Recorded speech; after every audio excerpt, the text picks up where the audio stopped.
Africa Content TV.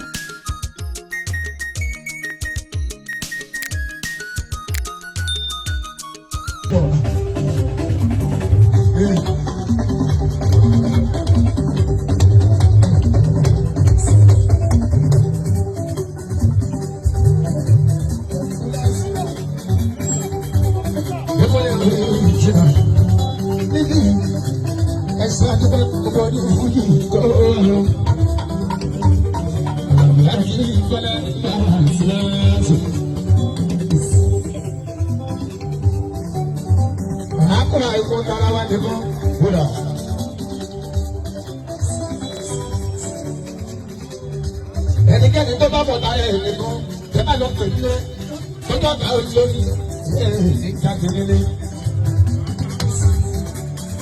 Ìjọba àti Àjíbọ́lá lókè yóò tún lọ. Oníwà lè lọ láró ọ̀sán mi lọ. Àlàó Adébọ́lá máa dé ìgbà mi ẹ̀jẹ̀ sọ kí ló tó fún bọ́bá. Rájọ́ olórí Àlàó Adébọ́lá ní ìgbà ẹ̀jẹ̀ ibi. Àgbẹ̀dọ̀ gbèrè mo jẹ́jẹ́ nìkan wálẹ̀ nínú asúlẹ̀mọ́ náà rẹ̀ o. Ẹ sọ, ó yẹ ká máa ṣàdúrà kó lọ síwájú ara wa ní àwọn Adébúlé. Nítorí ká túbọ̀ máa tó sinmi. Bí mo ṣe ń ṣàdúrà gbogbo aṣáájú, àìdẹ́wà sí i.